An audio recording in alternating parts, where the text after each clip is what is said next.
आज की स्टोरी है गोल्ड और सिल्वर पे। अब आप बोलेंगे कि फिर से रोज वही टॉपिक, लेकिन आज बात एकदम नई है।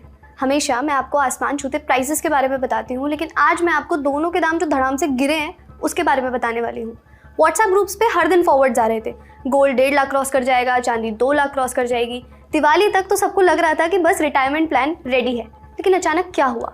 क्या गोल्ड सिल्वर का कोई बबल था जो फूट गया, या फिर ये बस नॉर्मल करेक्शन है? और सबसे बड़ा सवाल कि अब करें क्या? होल्ड करें या बेच दें, या फिर ये मौका है खरीदने का? आज हम करेंगे गोल्ड सिल्वर का क्रैश कोर्स, क्वाइट लिटरली। तो चलिए शुरू करते हैं। नमस्ते, मेरा नाम है श्रुति और आप देख रहे हैं लंदन टॉक का डेली फाइनेंशियल बुलेटिन खर्चा पानी। Brought to you by Bank of India.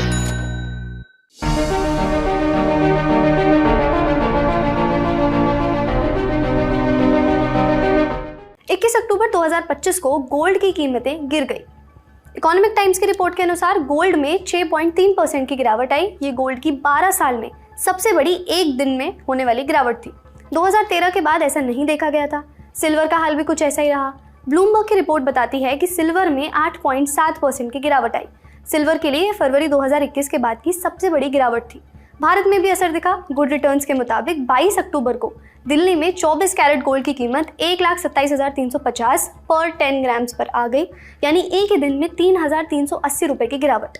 22 carat gold की बात करें तो 3,100 रुपये गिरकर 1,16,750 पर 10 ग्राम्स पर आ गया। सिल्वर भी 2,000 गिरकर 1,62,000 पर किलो पर आ गया। याद रखिए, बस कुछ दिन पहले ही हम ये बात कर रहे थे कि ये दोनों ऑल टाइम हाई पर चल रहे हैं। चलो, ये तो हो गई नंबर्स की बात। अब आते हैं असली बात पर कि इसके कारण क्या है। सबसे पहली वजह है प्रॉफिट बुकिंग। ब्लूमबर्ग की रिपोर्ट बताती है कि इस साल गोल्ड में 56% की बढ़ोतरी हो चुकी थी।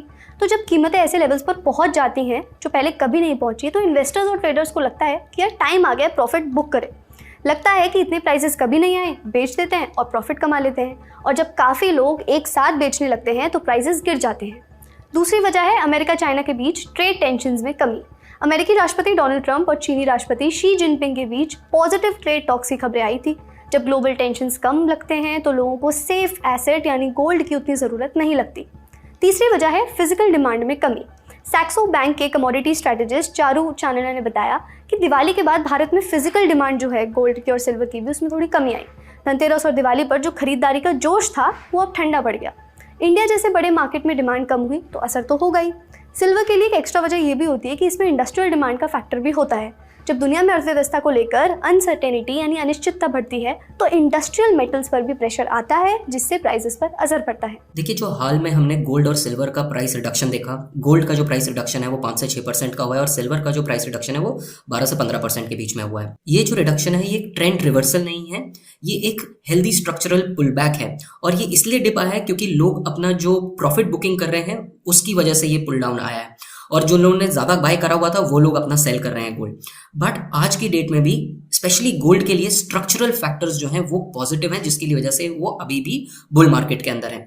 अब यहाँ पर 3 स्ट्रक्चरल फैक्टर्स हैं जो बहुत इंपॉर्टेंट है। पहला जो है वो जियोपॉलिटिकल टेंशंस हैं जो आज भी प्रेवलेंट है, चाहे आप वो रशिया और यूक्रेन की वॉर के बारे में बोलें, चाहे वो मिडिल ईस्ट के टेंशंस के बारे में बोलें, या फिर यूएस के जो ट्रेड वॉर्स जो उसने अनलीश किए हुए हैं उनकी बात करें। जो दूसरा स्ट्रक्चरल फैक्टर है कि central banks around the world वो सारे के सारे गोल्ड खरीद रहे हैं। इनफैक्ट आरबीआई के पास आज की डेट में 13% रिजर्व जो है वो गोल्ड हो चुका है। और जो तीसरा फैक्टर है वो यूएस की खुद की मार्केट के ऊपर है। यूएस का जो डॉलर है वो वीक कर रहा है, जिसकी वजह से गोल्ड प्राइस और इंक्रीज कर सकते हैं, और आगे जाके एक यूएस के अंदर फेडरल रिजर्व का कट एक्सपेक्टेड है, जिसकी वजह से गोल्ड के प्राइसेस और ज्यादा ऊपर एक्सपेक्टेड है। तो अब सबसे बड़ा सवाल, आगे क्या ये गिरावट जारी रहेगी या फिर रैली शुरू हो जाएगी? एक्सपर्ट्स के अलग अलग व्यूज हैं। न्यूज़ 18 की रिपोर्ट के अनुसार HSBC का प्रेडिक्शन है कि गोल्ड 2026 की पहले 6 महीने में $5,000 प्रति आउंस तक पहुंच सकता है। उनका कहना है कि जियोपॉलिटिकल टेंशन, मतलब अमेरिका की ट्रेड टॉक्स और ये सब चल रहा है, Russia Ukraine war, middle east में जो चल रहा है, सेंट्रल बैंक्स की खरीदारी और यूएस फेड के रेट कट्स जैसे लॉन्ग टर्म फैक्टर्स अभी भी मजबूत हैं। यानी कुछ एक्सपर्ट्स ये भी कह रहे हैं कि लंबे समय में गोल्ड अभी भी मजबूत रहेगा, लेकिन कुछ का कहना है अगर इन्वेस्टर्स को रिस्क लेने का मन हुआ तो गोल्ड के अलावा भी इन्वेस्टमेंट हो सकते हैं। सुनिए एक्सपर्ट क्या कहते हैं। अगर हम बात करें कि इन्वेस्टर को या सेलर को क्या करना चाहिए इस पॉइंट ऑफ टाइम पे, अगर हम बायर के पर्सपेक्टिव से देखें तो ये एक टेक्निकल बाइंग अपॉर्चुनिटी है, जहां पर जब भी 5 से 7% अगर आपका प्राइस गिरता है तो आप सिस्टमैटिकली अपने एसेट पोर्टफोलियो में थोड़ा सा और इंक्रीज कर सकते हो।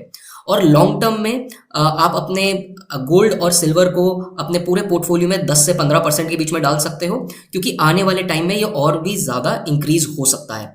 अगर हम सेलर्स के बारे में बात करें तो मेरे हिसाब से ये बुल मार्केट का एंड नहीं है। अगर आपने गोल्ड बहुत सस्ता में या सिल्वर बहुत सस्ते में खरीदा हुआ है तो आप अपना 20 से 30% अपना पोर्टफोलियो लाइट कर सकते हैं, अपना प्रॉफिट बुक कर सकते हैं। तो अब आते हैं सबसे इंपॉर्टेंट सवाल पर, आप क्या करें।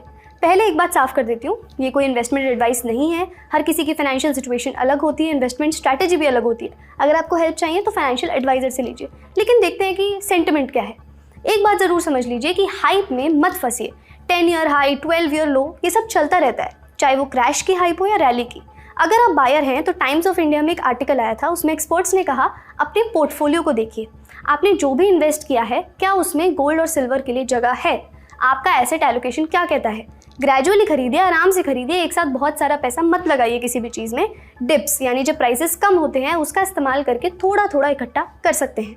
अगर आप एक सेलर हैं, मतलब आपके पास गोल्ड है और आप सोच रहे हैं कि क्या बेचने का समय चला गया है, क्योंकि कीमत तो कुछ दिन पहले बहुत ज़्यादा थी, अब कम हो गई है, तो बिजनेस स्टैंडर्ड की रिपोर्ट के मुताबिक कुछ एनालिस्ट कह रहे हैं अगर आपके पास ज़्यादा गोल्ड है इन्वेस्टेड तो थोड़ा थोड़ा करके बेचिए, थोड़ा सा प्रॉफिट कमाइए, पूरा बेचने की ज़रूरत नहीं है, कुछ हिस्सा होल्ड करके रखिए, क्योंकि लॉन्ग टर्म आउटलुक भी गोल्ड का पॉजिटिव है।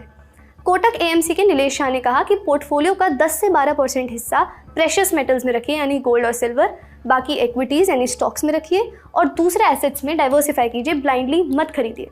सुनिए एक्सपर्ट क्या कहते हैं। देखिए, अगर हम बात करें गोल्ड सिल्वर सिचुएशन की और उसका इम्पैक्ट इकोनॉमिक सेंटिमेंट पे क्या पड़ता है, गोल्ड और सिल्वर जो है वो इकोनॉमिक एंग्जाइटी दिखाता है, स्पेशली गोल्ड, कि जब भी दुनिया में ग्लोबल एंग्जाइटी होगी तो गोल्ड की तरफ लोग भागेंगे, क्योंकि वो एक सेफ हेवन वाला एसेट है।